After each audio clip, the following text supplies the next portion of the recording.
Hello, welcome everyone to the Qualifying Advanced Energy Project Credit 48C Program Informational Applicant webinar. Before we get started, I would like to note that this webinar is being recorded. As a participant, your audio and video have been turned off. If you have difficulties related to technology, for example, if you cannot hear a speaker or see the presentation slides, we recommend you exit the webinar and re-enter. Closed captions are available for this event. If you would like to view the captions, please enable them using the closed caption icon at the bottom left of your WebEx screen.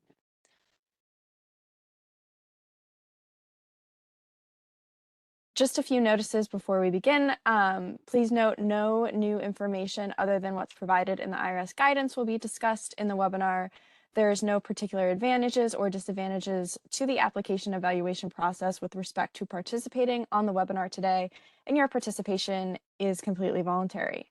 All applicants are strongly encouraged to carefully read the IRS Notice 2023-44 and adhere to the stated submission requirements. This presentation summarizes the contents of the notice, but if there are any inconsistencies between the notice and this presentation or statements from DOE personnel, the notice is the controlling document. Applicants should rely on the notice language and seek clarification by submitting a question. There will be no Q&A section of today's webinar. Please submit any programmatic questions to 48cquestions@hq.doe.gov. Now, it is my pleasure to introduce Julia Sicardo, the Director of the Office of Manufacturing and Energy Supply Chains. Julia is responsible for awarding government investments that will strengthen and secure the nation's manufacturing capacity and develop the U.S. workforce. She administers the Defense Production Act for critical energy technologies, and her scope includes batteries, hydrogen, heat pumps, solar, transmission, and zero-emission materials. Before joining the Department of Energy, Julia was a partner at McKinsey & Company and a leader of McKinsey's Green Growth service line. For over a decade, she has focused on scaling low-carbon systems and value chains across major corporations and emerging startups. Today, she'll provide an overview of the Office of Manufacturing and Energy Supply Chains, which she leads. Thank you for joining us today, Julia. Thank you very much, Rachel. And thank you to everyone here for joining us and to those who have engaged in the 48C program to date, including our Department of Energy team, our partners at IRS and Treasury, and most importantly, all of you who submitted concept papers in round one or are considering applying for a 48C credit in future rounds. I'm Julia Sicardo, the Director of the Office of Manufacturing and Energy Supply Chains, or MESC, at the Department of Energy. We're here because DOE, IRS, and Treasury are part of a whole of government effort to dramatically accelerate the scale up of clean energy technologies in partnership with the private sector. We are committed to reaching our climate goals, and that means we need roughly $10 trillion in incremental capital investment by 2050 to reach net zero here in the US. That is over $300 billion of clean energy capital investment in the US every year. That's, an IRA in the US every year. Among other things, these investments are needed to catalyze new manufacturing of products for the new energy economy that are made right here in America, from vehicles to grid equipment, hydrogen production systems, and energy generation technology. We need these investments to secure key US clean energy supply chains, including for critical minerals and materials essential to the clean energy future. We need these investments to position US energy-intensive industries to supply globally competitive zero-carbon products through transformative industrial solutions like hydrogen, carbon management, energy storage, clean fuels, and even advanced nuclear. And we need to expand the US industrial energy and manufacturing workforce to retain and create high-quality jobs for our workforce. And that's where all of you come in. Companies and organizations like yours are doing the work needed to bring these critical products to life. Your partnership through this 48C program will help us build secure and resilient domestic supply chains that will enable our clean energy and climate goals. And we need your partnership and hard work to drive the creation of good paying jobs and local economic growth across the US, especially in our traditional energy communities. With that, I'd like to spend just a couple of minutes explaining the full scope of what we do here at MESC and how we fit into the DOE's overall efforts to accelerate the energy transition. So at MESC, we are focused on the how of the energy transition. By this, I mean, we are focused on the supply chain that enables all of us to be able to access clean energy products. We focus on manufacturing capacity and we focus on workforce development. Our mission is to be at the front line of clean energy capital deployment. And we do so by de-risking investments through our strategic programs like 48C and other programs I will share a bit more about. And we plan to invest over $20 billion across clean energy supply chains in the coming 12 months. Our vision is to eliminate vulnerabilities in the US clean energy supply chains while driving unparalleled social, economic, and environmental impact through our programs and awards. You will see that vision manifested in how we score investments and how we develop our criteria by which we work with entrepreneurs to get their projects off the ground. If we go to the next slide, I want to highlight a little bit where MESC fits in the DOE landscape. It may be challenging to understand from the outside exactly how we're organized. What I'd like to impress is that at DOE, we have organized our offices and our programs across the commercialization journey for companies. So no matter where you are as an entrepreneur or company leader, if you're starting out, coming out of a university lab and even pre-incorporation of your company, to whether you're at the point of building up a significant pilot plant, whether you're at the point of, at scale manufacturing scale up, or even whether you're looking to secure debt financing, you have a partner within DOE across each of those stages. Our Office of Energy Efficiency and Renewable Energy and our very famous ARPA-E program work with companies at very early stages. Companies in the clean energy space that are focused on piloting their technologies can work with our Office of Clean Energy Demonstrations, OCED, or our Office of Fossil Energy and Carbon Management, which, despite the name, is very focused on carbon management, can, work with those offices around pilots. Of course, you can work with us at MESC around scaling up manufacturing. And when you're at the point of looking for debt financing, the Loan Programs Office can be a great partner. We see companies actually work across offices of DOE as they scale, and we're very excited to be able to be a partner during the whole commercialization journey. If we go to the next slide, I wanted to highlight a few of the other programs that MESC has active right now on the left-hand side, and some other investment opportunities which are not yet active, but I wanted to preview for this group on the right-hand side of the slide. These are in addition to the 48C program that we're all gathered here to discuss.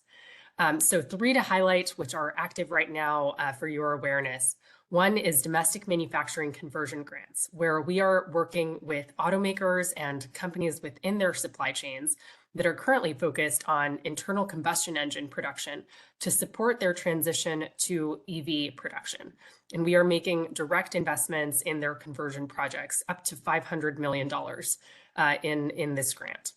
On this next grant, I'd like to highlight, we are focused on battery materials processing and battery manufacturing. We are going to be doing another $3.5 billion of investments in projects to scale up manufacturing across these supply chains in the coming months. And then finally, our last active program I'd like to highlight is a rebate program focused on industrial organizations and utilities on extended product systems and energy efficient transformers. So if any of these programs are relevant to you, they are active right now, please reach out for more information. On the right-hand side, a few programs that are not yet active, but please watch the space because they soon will be.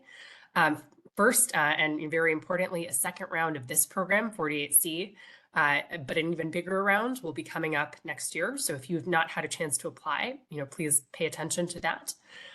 We will be doing another round of manufacturing and recycling investments, building on the announcements we made just this Monday to promote manufacturing in former energy communities of clean energy products. So watch the space for more opportunities there. We will be doing another round of grants focused on organizations that have been working with our DOE certified industrial assessment centers to receive recommendations on energy efficiency improvements they can make to manufacturing, but would like support from DOE on financing the capital expenditure associated with implementing those recommendations, DOE can provide up to 50% support, and we will be doing another round of that competitive program in the new year. And finally, the Defense Production Act, which we implemented for the first time this year, will have a second round in the new year. So lots going on. Please watch the space. If you have any questions about these programs and how to access them, please do reach out to us. Now, I will come back and of course, come back to the 48C program, which, at MESC, we're partnering with IRS and Treasury to implement. And this, of course, is a key program to advancing our clean energy supply chains, and what we're here to discuss today, and what the rest of the webinar will cover. And so I will pass the microphone back to Rachel with one last word of gratitude to all of you. Thank you for your continued partnership and for being the engines that are driving America and the world towards a clean energy future that works for all communities. Thank you so much, and back over to you, Rachel. Great. Thank you so much, Julia. As always, everyone, please check out the MESC website for program updates and announcements. I'll now pass it over to Sarma Kovali, the 48C program manager here in MESC. Thanks, Rachel. In the next couple of slides, we'll go over the background of 48C overview. Like most of you know, the original program was initiated, the investment tax credit program was initiated in 2009, and this expanded recently into a $10 billion investment tax credit to cover mainly the three categories: the clean energy manufacturing and recycling, critical materials, and industrial GHG emission reduction products. And we have accepted the first round of the concept papers, and we are now actively receiving the first round applications. I'll go over the timelines later. And the purpose of this round one is to allocate up to $4 billion of the total $10 billion, with the remainder money to be allocated in the future rounds. The selected projects will receive 30% investment tax credit if the prevailing wage requirements and apprenticeship requirements are met. If they are not met, they will receive about 6%. Okay. So some of the key considerations for round one, like I mentioned in the bottom graph, shows out of the total funding of $10 billion, this round one is for up to $4 billion. And there is it's open for all project sizes, and we will not predetermine the funding allocated for each category or each project, and it will be based on the merits of the applications we receive. The statutory language says it's up to at least a 40% of the investment tax credit should be allocated to the energy communities, and we try to meet that target for round one also. So in terms of the expanded scope of 48C program with the current $10 billion, you see on the left the clean energy manufacturing that was in the original 2009 scope, and it's expanded to include recycling. The scope of that is to establish industrial or manufacturing facilities for the production and recycling of clean energy and energy efficiency technologies. The additional two areas which are included in the current investment tax credits are critical materials processing, refining, and recycling. The critical materials were identified in the USGS and DOE critical materials list. And the next category is the industrial greenhouse gas emissions reductions to assist the industries and manufacturing facilities to reduce the GHG gas emissions by at least 20%. Okay. The intended impact of all these different categories and the investment tax rate is to strengthen the manufacturing and domestic supply chains towards a net zero economy. In terms of the program timeline for the round one application, it is a two-stage process. The stage one is the concept paper. You see the timelines. We received the concept papers deadline by August 3rd, and we have conducted the merit review and given the encourage, discourage notifications to all the applicants. We will go through that feedback in a little while. And the deadline for the submission of the full applications for the round one is December 26th, 5 p.m. Eastern. And we will conduct the merit review on the full applications, and IRS will make the allocation decisions no later than March 31st of 2024 for round one. Back to you, Rachel. Great. Thank you so much, Sarma. I'm now going to pass it over to Joe Levin, who's the Senior Advisor in the Office of the Undersecretary for Infrastructure here at DOE. Joe? Thank you, Rachel. Appreciate it. So as Sarma just mentioned, DOE has reviewed all concept papers submitted for 48C's round one. Actually, you can go to the next slide, Rachel. And has sent back letters of encouragement and discouragement. So a few notes first. So DOE is unable at this stage of the process to conduct debriefings with individual applicants. But I do want to note that after applicants submit a full 48CE application, then applicants who are denied a credit may request a debriefing with DOE on DOE's review of the applicant's application. So however, while we can't conduct debriefings right now, each applicant's letter of encouragement or discouragement includes one or more text bullets giving feedback on the concept paper submission. In addition to that, IRS has published a document on irs.gov describing common issues, areas frequently needing improvement, and other themes DOE observed across concept paper submissions. So we can't stress enough that applicants are highly encouraged to carefully read through that document for observations and themes that may relate to your concept paper proposals. The document's available at the website address on the slide here. And I'm now going to spend a few minutes talking through some of those major themes and areas for improvement that DOE observed in concept papers. Next slide, please. So as I mentioned, letters to applicants included one or more text bullets giving feedback in the following 8 areas shown on this slide.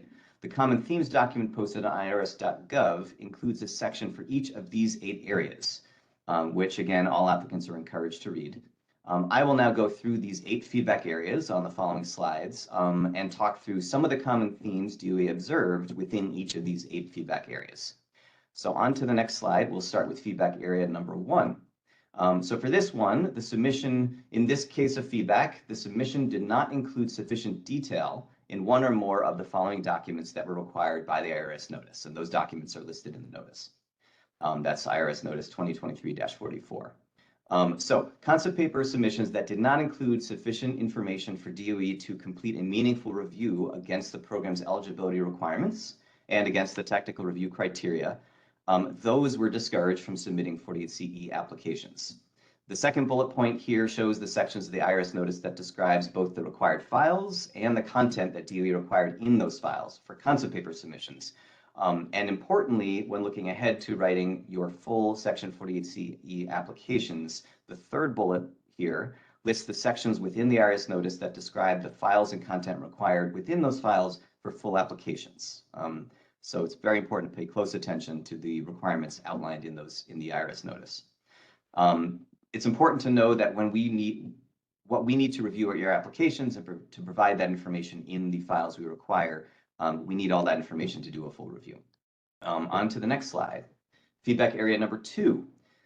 So in this feedback area, based on the information provided in the concept paper, it does not appear that the described project meets the criteria for an eligible qualifying advanced energy project.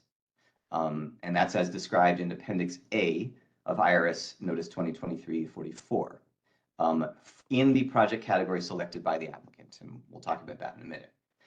So we'll discuss this feedback area across 2 different slides. In this first slide, we are focusing on clean energy manufacturing and recycling category of projects, right? That's one of the 3 categories of projects in 48C. For these projects, Appendix A's Section 1, within IRS Notice 2023-44 describes in detail the products that a facility supported by a 48C credit can produce after the 48C project is completed. The IRS Notice refers, just a side note, to those eligible products as specified advanced energy property. That's the term used in the notice. I will refer to them in this slide as eligible products with an asterisk, just for simplicity.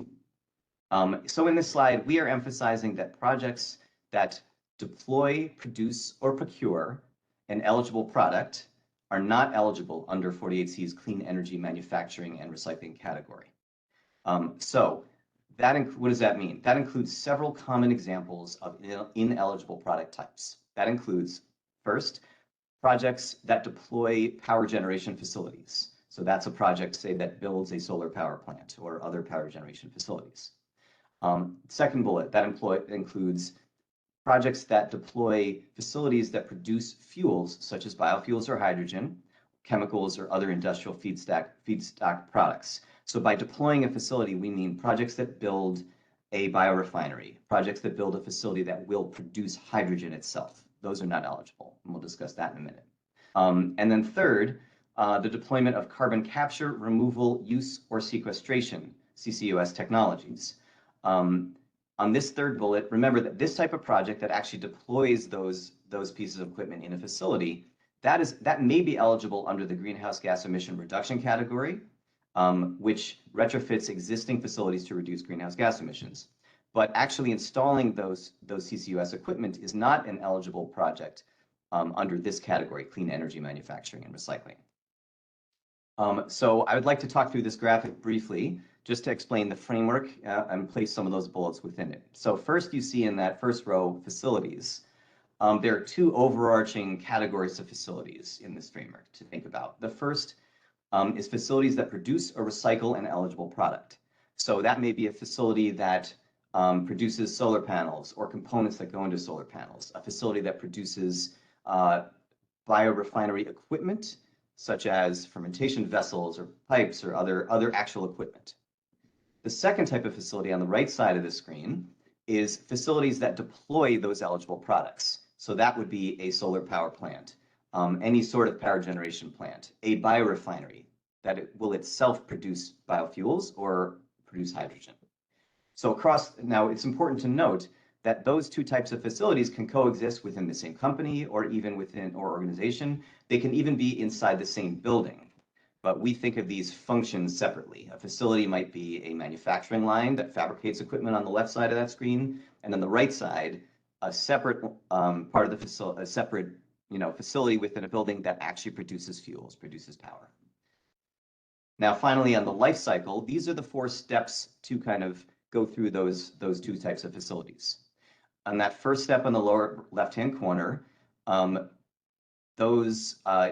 that step, a project would re-equip, expand, or establish the facility that will produce the eligible product.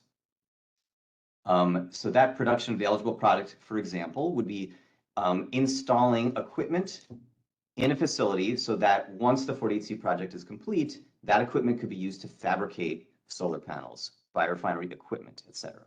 Step 2 is the actual operation of that manufacturing line. The operation of that manufacturing line in that facility will actually be the actual manufacture or production of solar panels, biorefinery equipment, and so forth. So that's all in that left facility. Then on the right side, we have step 3. That is taking those products and actually using them to re-equip, expand, or establish a facility that will use the product. So that is building a solar power plant, expanding a solar power plant, building a biorefinery, expanding a biorefinery. And then finally, once that's all installed, step 4 is the operation of that facility. That is where a power generation facility actually generates power. That is where a biorefinery actually produces biofuels. And the same for a hydrogen production facility. It actually produces hydrogen. So that is the life cycle. The important thing to note here is that step 1 on the left side, that is the stage. Projects that do that are the part that is eligible under the clean energy manufacturing recycling portion of 48C. Okay, with that, let's go to the next slide, Rachel. Okay, so feedback area 2, the second slide. These are additional common reasons where projects appeared ineligible under Appendix A. So first, if there was a lack of clear description of the proposed project. Projects described in an application are only eligible if they clearly describe the project's activities included in the qualified investment. That's the investment covered by the tax credit. This includes information, among other things, like the facility involved, whether the project is re-equipping, expanding, or establishing it, the specific activities supported by the project's qualified investment, including procurements, installation of equipment, and other activities at the facility, and what the facility will produce and what feedstocks serve as inputs. Second is the choice of project category.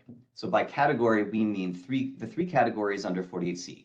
First, clean energy manufacturing recycling. Second, greenhouse gas emissions reductions. And third, critical materials. Submissions by applicants must be eligible in the Section 48C category. I believe that's shown as the topic drop-down list in the Exchange applicant portal. So they must be eligible in that category selected by the applicant. A project would be considered ineligible even if it's eligible under other 48C categories, if it's ineligible in the category selected by the applicant. So one quick example, a project that retrofits an existing industrial facility to reduce greenhouse gas emissions would be considered ineligible if it were submitted under the clean energy manufacturing and recycling category, but eligible if submitted under the greenhouse gas emissions reduction project category. Moving on to the third bullet, greenhouse gas emission reduction projects that build new or expand existing facilities. So projects proposed under the GHG emission reduction category must, this is the important part, they must re-equip an existing industrial or manufacturing facility with equipment designed to reduce GHG emissions, as described in Appendix A of the IRS Notice 2023-44. Projects that include, in contrast, projects that include in their qualified investment the cost of building a new facility or the cost of expanding a facility's production capacity are not eligible in the greenhouse gas emission reduction category. Similarly, projects that propose changes to the design of a new facility are also not eligible under that category. Projects must be retrofits that reduce emissions from existing facilities. Okay, on to the fourth bullet. Greenhouse gas emission reduction projects that incorporate greenhouse gas emissions reduction equipment in a new facility. So I kind of touched on this in the last point, but just to emphasize it.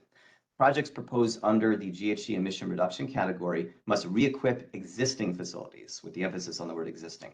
Projects that enhance the design of a new facility that has not yet been built are not eligible, and projects that equip a facility that is not yet operational is also not eligible under this category. And then lastly on this slide, uranium enrichment, conversion, and deconversion. This is similar to the slide a couple slides ago with those different types of facilities. In this case, projects re-equipping, expanding, or establishing facilities that, once placed in service after the 48C project is completed, would manufacture equipment that could be used in facilities to enrich, convert, or deconvert uranium are eligible under the clean energy manufacturing and recycling category. However, projects re-equipping, expanding, or establishing facilities that themselves would conduct enrichment, conversion, or deconversion of uranium are not eligible. Similarly, projects that procure or manufacture equipment that will be used to enrich, convert, or deconvert uranium are not eligible. So for applicants who submitted concept papers with activities I described above as ineligible, if they choose to submit full 48C applications, are highly encouraged to limit the proposed activities to eligible activities I just described above, which are also described in the Common Themes document on irs.gov. And that's just a note, all of this is somewhat complex, at least for me, so you can always refer to that Common Themes document for much of this detail. Okay, on to the next slide, please, Rachel. Feedback area 3. The concept paper, in this case, the concept paper appears to describe a proposed qualified investment that includes costs not eligible for inclusion in a qualified investment. So there are several common ways DOE observed ineligible costs being included in a proposed qualified investment. So first, a very important one, some proposed projects included the cost of constructing or expanding a building. So the qualified investment proposed by an applicant cannot include the construction or expansion of a building or of its structural components. Applicants that included expenses for constructing or expanding buildings in their qualified investment must remove those costs from the qualified investment in their full 48CE application if they choose to submit one. Next bullet, if only a portion of a facility will be used to produce or recycle eligible products, then the qualified investment proposed in the Section 48C application should only include costs for the portion of the facility that will be used to produce or recycle the eligible product. In other cases, this is the next bullet, only a portion of a proposed facility's time will be used to produce an eligible 48C project. The proposed products are eligible under 48C. However, the proposed projects like this, where a portion of the time is used to produce the eligible product, those are eligible under 48C. However, applicants should be aware that the application is expected to score lower in DOE's evaluation against some of the review criteria, including greenhouse gas emissions impacts and strengthening U.S. supply chains and domestic manufacturing for a net zero economy. Next, in some cases, a single concept paper submission proposed projects for multiple facilities. Each application must include only one project for each Section 48C facility. If an applicant submitted a single concept paper for multiple Section 48C facilities and wishes to submit a full application, the applicant must submit a separate full application for each Section 48C facility. And then next up is greenhouse gas emission reduction projects build new or expand existing facilities. So I covered this on a previous slide, but it applies here, and I want to reemphasize it since we're talking about qualified investments. Projects proposed under the GHG emission reduction category must re-equip an existing industrial or manufacturing facility with equipment designed to reduce GHG emissions.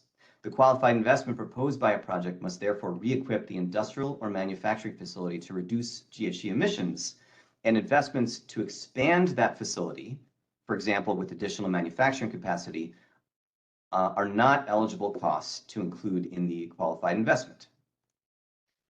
Applicants should review their submissions closely and remove any such ineligible costs that expand the capacity of their manufacturing, other than to just reduce emissions, should you choose to submit a full application.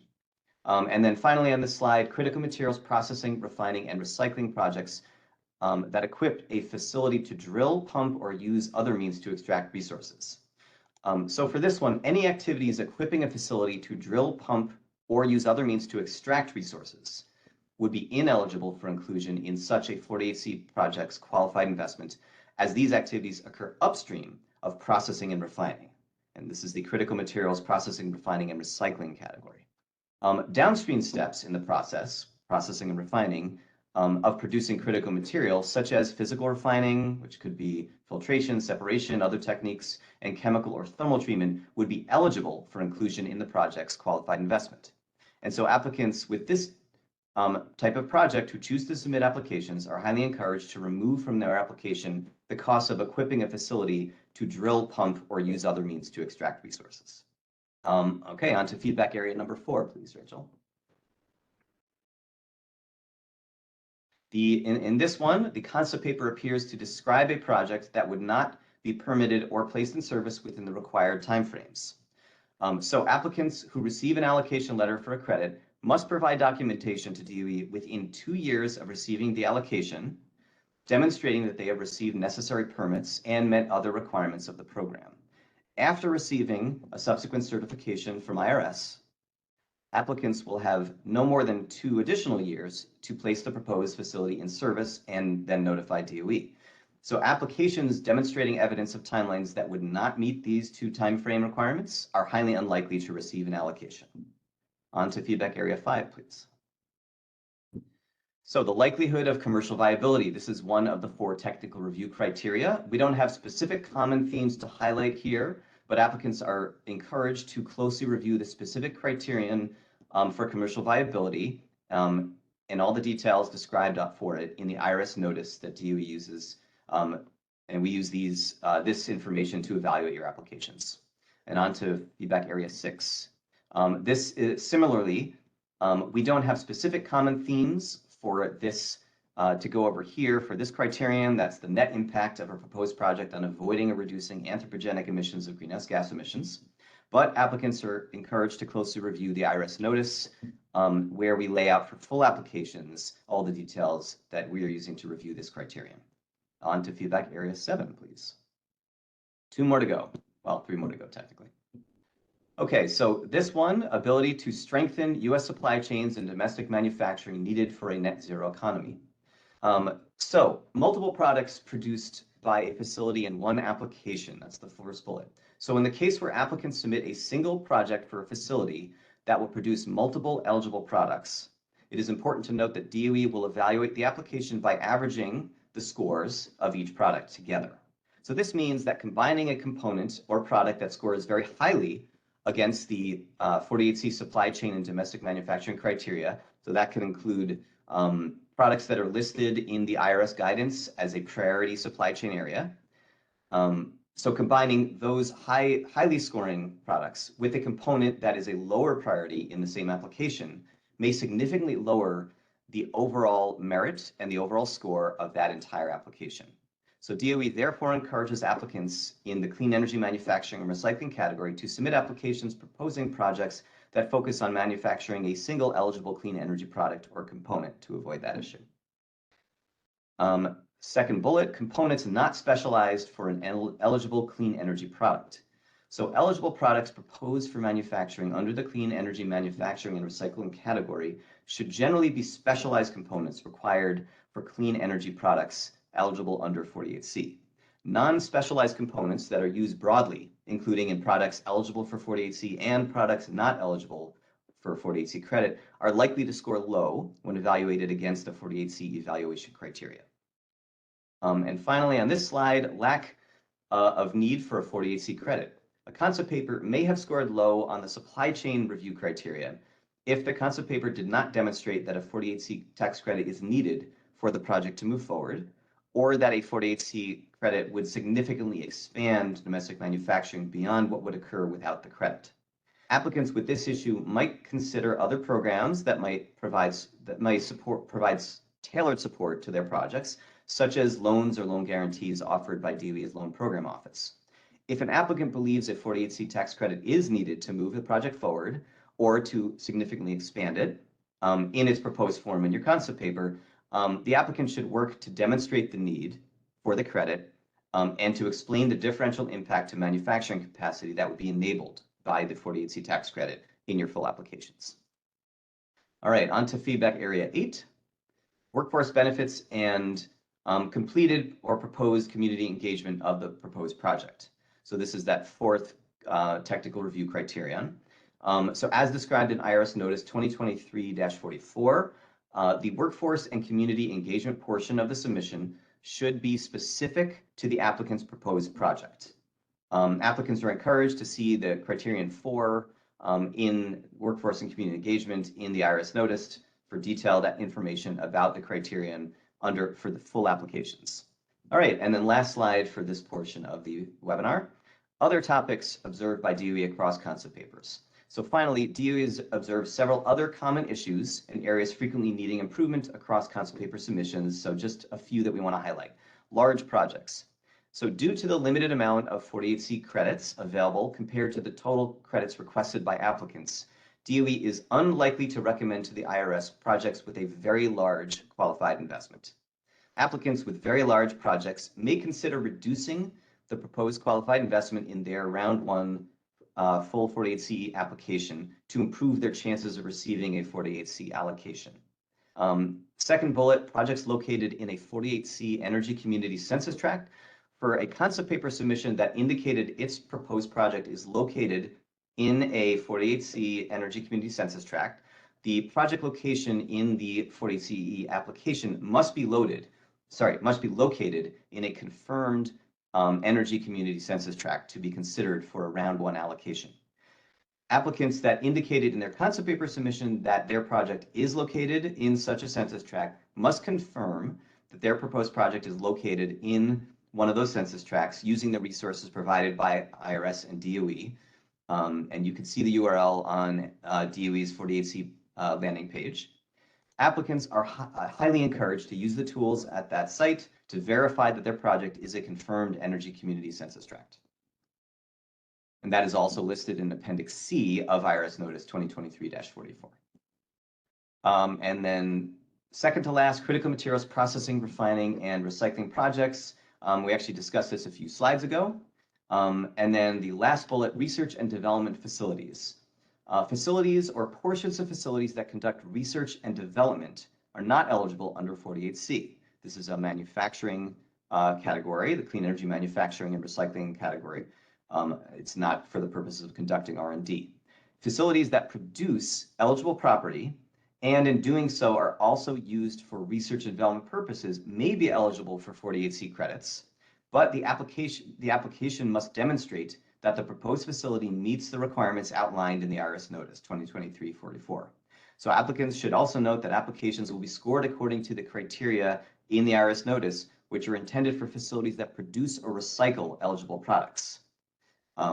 So with that, we've gotten to the end of this section, and I'll hand it back to you, Rachel. Thanks, Joe. And I'm going to hand it over to Sarma to discuss the 48C little e application process. Sure. Thanks, Rachel. Thanks, Joe. Okay, if we go to the next slide, like I mentioned, we are soliciting the full applications with a submission deadline of December 26th. When we get all the applications, they're highlighting some of the key steps that we follow.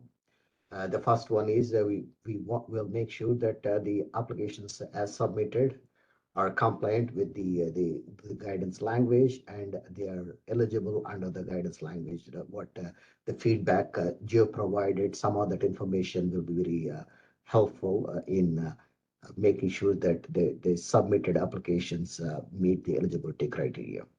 Then all the applications will go through a merit review criteria with the criteria listed in the guidance document. There are 4: commercial viability, GHG emission impacts, strengthening US supply chains, and workforce and community engagement. All the applications will be evaluated for their strengths and weaknesses and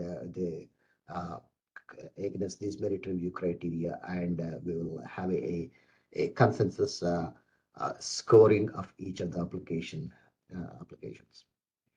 DOE may conduct a due diligence review on the applications to make sure to determine if an applicant has a connection with a country of risk.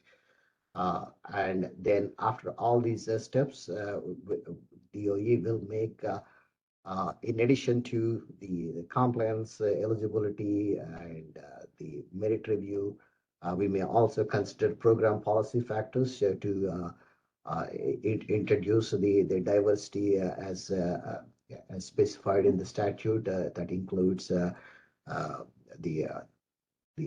energy communities participation allocation to the energy communities. Then DOE will transmit the recommendations to IRS for their final allocation notifications. Next slide. I mentioned about the 4 merit review criteria for each application. Will follow that, and whether the project addresses specific energy supply chain and manufacturing priority areas which are listed in the guidance document, and also the overarching policy program policy factors. And while making the allocation recommendations to IRS, where DOE will also consider whether the proposed project is located in the energy census tracts listed in Appendix C of the notice. In round 1, DOE anticipates making a recommendation of approximately $1.6 billion out of the $4 billion, up to $4 billion of the 48C investment tax credits to the projects in the energy communities. Next slide. At a high level, the details are there available in the guidance. The main section of the 48C application is up to 30 pages and a separate document with the narrative on workforce and community engagement plan up to 5 pages. When the applications exceed the page limit, we will still review those applications, but the additional pages will not be reviewed. So meeting the page limit is important. Okay. And there are additional the documents which are required, like whether it's the business entity certification or the appendix files and application data sheets. These are all available on 48C Exchange page for download and fill them. And all of this material will be reviewed together. Next slide, please.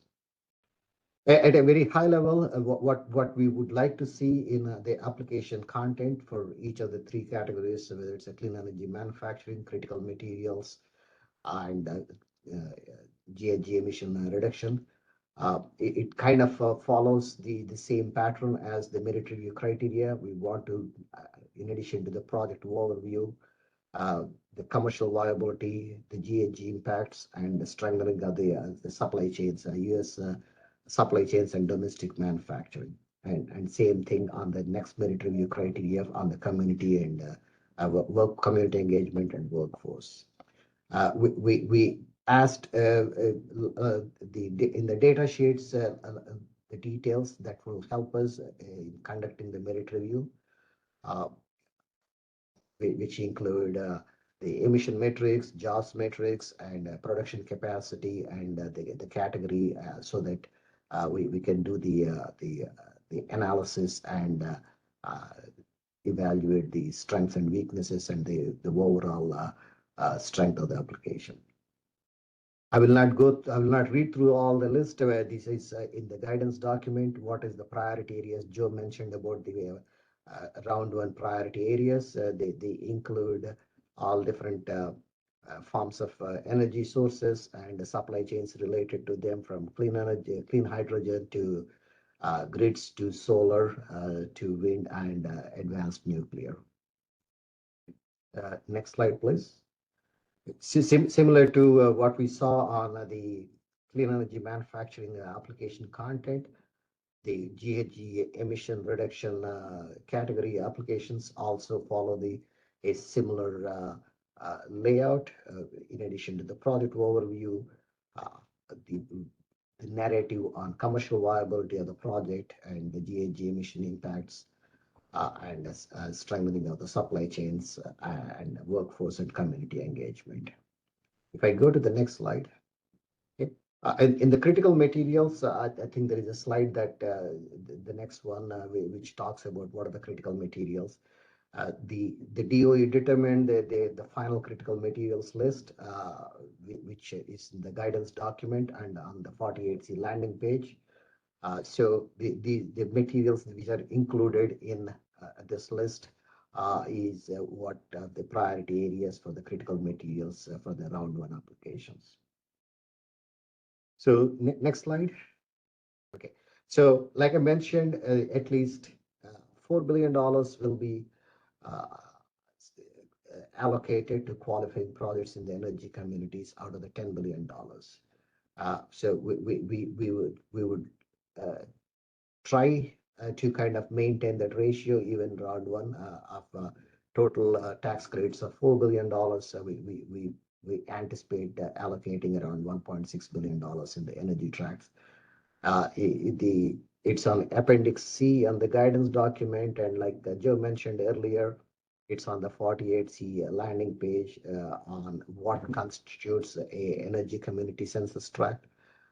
So we should applicants should pay attention to providing that information of what qualifies their project to be an energy community if they plan to take advantage of that allocation. Okay. Next slide. Okay. So the overall DOE recommendation process is DOE is acting on behalf of IRS to administer this investment tax credits. So DOE will provide a recommendation and ranking for a project if it determines that the application meets all the requirements described in the guidance. So the guidance document is a source of all the information needed to look for the eligibility, what content is required in the application and the attachments, and also the merit review criteria that will be applied on the applications. Okay. For an applicant, some of the concept papers received letters of encouragement, and some received letters of discouragement. They may the applications which received a letter of discouragement, they may still submit a full 48C application in accordance with the guidance, and it will be reviewed with other applications. Okay. For the 48C application stage, DOE recommendation will include the portfolio of projects that help to achieve the goals of the program, and it will be based on a combination of numerical scores from the technical review and also the application of the program policy factors. Joe mentioned earlier, there is no the debriefing for the concept paper stage, but upon receiving a denial letter from the IRS after the full application review, applicants can request a debriefing with DOE, and the denial letters will include instructions on how to request a debriefing. I'll pass it back to you, Rachel, for the next section. Yeah, sounds great. So we just have a couple slides left to go through, just some additional details that we think will be helpful as you put together your full applications. So the first is an example of technical criteria scoring. So this is directly pulled from the DOE Merit Review Guide, although this is not a typical FOA that DOE runs. I think the materials that we have provided here could be helpful to see kind of how DOE looks at a typical merit review process. And as you build out your merit review criteria within your narrative, kind of this may help you understand what we look for in terms of, outstanding and good criteria. We also wanted to provide some additional details on commercial viability. So there's nuances across the 3 project categories. So as always, please refer to the IRS Notice 2023-44. But really, focused on project schedule and the time from certification to completion. So as Joe mentioned, like making sure the timelines align with what's required by the program, the extent to which the risk management issues are identified and addressed, and the proposed business plan, which includes potential for commercial deployment, source and certainty of funding, strength of key arrangements and offtake agreements, degree to which the investment is profitable, and then finally, the strength of the proposed management plan, including the management team's track record, and the overall corporate health of the company. So I would like to note that we have developed an appendix checklist that's posted on 48C Exchange to really help support applicants in organizing their appendix submissions. A lot of the appendix submissions fall within this commercial viability criteria. So I did want to note we did provide that information and materials to support you as you fill out your applications. I will now pass it over to Kate Ringness, Chief Strategist and Senior Advisor in the Office of Policy, leading the charge on the Secretary of Energy's top priorities, including the implementation of community benefits plans, and she'll be discussing the workforce and community engagement criteria. Thanks for joining us, Kate. Thank you. Hello, everyone. We only have a few minutes left, so I'm going to try to go very quickly. Department of Energy's main objective is to ensure that funded projects provide tangible economic and environmental benefits to the communities and workers involved. To achieve this, the application process for funding from Bill and IRA includes the establishment of community benefit plan framework. The community benefit plans align with 4 policy priorities to address workforce and equity goals and funding opportunities. Next slide. We view the CBPs, as we call them, as a way for applicants to demonstrate how they will mitigate risk and ensure timely progress, as well as quality work on their projects. The plans should be designed to engage local communities in a meaningful way and demonstrate how taxpayer dollars benefit local communities. Plans should have built-in SMART goals, specific, measurable, achievable, realistic, timely, with milestones and accountability. Next slide. DOE funding applicants must provide a framework for the creation and retention of good-paying jobs, devoid of hostility and harassment, where workers are properly classified as employees and have a free and fair choice to join, form, or assist a union. The focus here is on high quality jobs. So this portion of the CBP should detail how the proposed project will advance high wages, reduce income disparities across race and gender lines, ensure a trained and available workforce that is reflective of the community where the project is located, and create a safe work environment. Next slide. We often get asked for examples of effective commitments. Key principles of effective commitments are in line with the SMART goals that I discussed earlier. These examples relate to construction project and job quality and workforce continuity. Signed agreements, including MOUs, are preferred. Project labor agreements are seen to reduce project risk and are considered very effective. This is a list of the type of things we'd love to see in highly rated applications. Note the specificity in the pledges. We have ratios, we have percentages, things that are very specific and measurable. Next slide. These are examples of commitments for job quality and workforce continuity for projects that don't include constructions. These are a little bit different. These are commitments to support worker organizing and collective bargaining, such as a pledge to allow union organizers access to on-site rooms for meetings. Commitments related to worker safety and benefits, like provision of childcare services, transportation vouchers, tuition assistance, health and safety committees. Again, specificity is key, related to the project, and as many numbers and quantitative measures that you can provide. The community engagement and workforce engagement can be summed up as, have you, the applicant, taken steps to ensure the community and relevant stakeholders were consulted? Do they have a voice? And were they provided an opportunity to provide feedback? The goal for this engagement is to decrease risk for the project. Next slide. Oh, actually, keep going, sorry. So if the project is located in an energy community, applicants should describe plans to utilize existing local or regional resources that previously supported coal or other energy or automotive industries. This can include plans for repurposing existing infrastructure and either maintaining or transitioning workers to high quality jobs. Next slide. For labor and community engagement, formal legal agreements that are between the applicant and the community or workforce are very effective. Even MOUs laying out the terms of a future binding agreement is appropriate. The establishment of community advisory councils is great, but note that these councils have to have measurable influence over the project. Councils with no power aren't as effective. Next slide. The applicant should clearly identify the communities impacted, characterize those communities, define benefits from the project and how the community will realize those benefits, and specify environmental impacts, both positive and negative. Note in these examples the specificity and applicability to the project. All benefits cited should be relevant to the planned project. Metrics and milestones are important features of an effective CBP. So this presentation is a summary. There are many resources available on DOE's website that have more information. I highly recommend watching the webinar DOE gave on CBPs that's posted on YouTube. There's also free technical assistance through UC Berkeley's Labor Center and a community benefits agreement toolkit on DOE's website.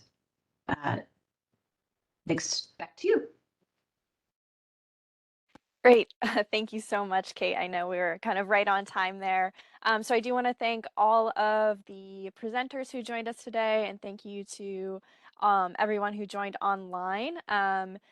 For questions or comments regarding the program, as I mentioned at the top, please email 48cquestions@hq.doe.gov. If you have questions about the Exchange portal, technical questions, challenges logging in, etc., please email infrastructureexchangesupport@hq.doe.gov. And for tax-related questions, please refer to the IRS contact information in the guidance. The webinar has been recorded, and a copy of the recording and the slides will be posted on the DOE landing page. So please watch for that in the next coming days. And thank you again, everyone.